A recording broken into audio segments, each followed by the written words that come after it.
What's going on, guys? Welcome back to another YouTube video. And in this YouTube video, we're going to go over XPENG and whether you should buy it now or not, or if you should wait, and if you do have it, should you sell your stock. Now, in case you didn't know, XPENG is another EV maker in China. So they have two different types of cars. They have the sedan type car, and they also have this SUV type car. So they have two choices. Now let's get into the technical side of XPENG and go over what the stock's been doing in the last couple of days and what I think will happen in the next coming days and next weeks. But before we get into this video, make sure to like, comment, and subscribe, and I appreciate all the support you have been giving my channel. Alright guys, so this is XPEV, that's the symbol for XPENG, and as you can see, we're down $6.49 today as the moment of this recording. Now that is pretty big for a stock this size, but if you take a look, we did have this huge run up. So on November 24th, we had this huge run up, and we hit highs of all the way till $74. So we had this little base out right here. Ever since then, we haven't really looked back. However, now we are starting to get that pullback that we really need because we've been just parabolic on this stock.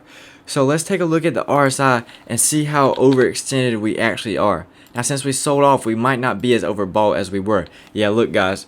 So as you can see, we've been actually hanging out in the overbought territory for a whole month, and now we're starting to see that pullback. So who knows, we might get an even deeper pullback. But we've been basically overbought for the whole month. You shouldn't solely rely on these indicators, because if you didn't take this trade just because it's been an overbought territory, then you'd be missing out on all of this money. So take your trades based off of technical analysis. Now let's actually do some type of analysis on this stock. So if I were looking to get in this stock, I'd first want for it to pull back to this area right here. So the 56.67 area.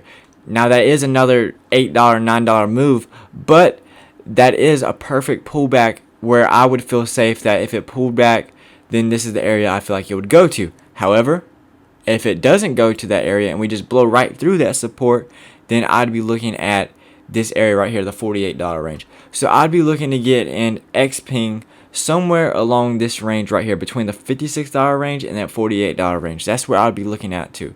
Now, if I were to get in right now, I'm going to show you how I would actually structure my trade and what I would actually do. So if we were to get in at $64 right now, this is how my trade would look.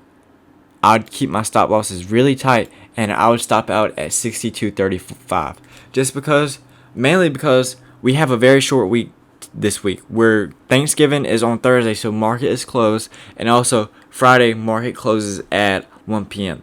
So I think there's going to be low volume, and also some people might be taking profit more from this move up this week. So Friday and the rest of today, we could see some type of even deeper pullback. So if I'm structuring this trade, I'm making sure that my stop losses are tight, because I don't want to bag hold this stock all the way down to here, because once we get below these two wicks right here, then we're most likely heading back down to $56, and I don't want to bag hold all the way down from 64 to 56. That's just, well, your account will just go down and you'll be an emotional wreck just looking at that. So I would tag out, even if it's a small loss, and then I would have the plan to get back in down at this $56 range. Now, let's say on Friday or Monday, we blow right through this support area right here. Then I would be patient, and I'd get a small position at this wick right here. So I'd get it in at $51, but I would have in mind that I'm going to have a larger position here at $48.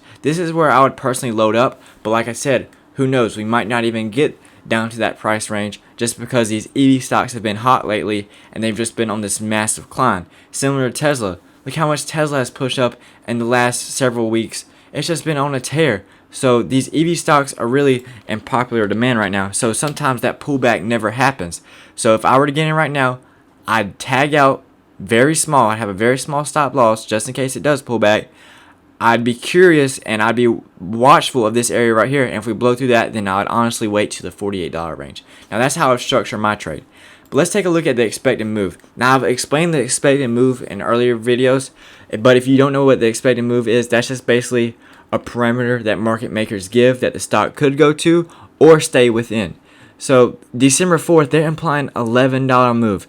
That's actually a pretty big move for a stock this size. So $11 from this 63 range. Let's take out our tool. Let me delete this for y'all. So $11 from 63 right now would be right here. So we're looking at it to go all the way to 74, and $11 to the downside is right around here. So 51 and 64 or 74. So 51 and 74. So I'm going to actually turn these blue. So this is our parameter going into next week. Now, as you can see, that's a wide range. And like I said before, just because they have this does not mean it has to even touch it, the top or the bottom. It just has to, it doesn't even have to stay within it. But market makers, this is the range they're giving it. Now, it can go above and it can go below. This is just the range that market makers want it at. However, this is a huge move for a $63 stock. This is over a 10% move in both directions. So be very careful trading this in the next coming week, because market makers have this stock as being very volatile in the upcoming week. So I'd be very careful with trading this stock. But I went over my plan, and that's how I would personally trade XPENG going into the rest of this week and then into next week. Now, if you enjoyed this video, make sure to like, comment, and subscribe, and I will see y'all in the next video.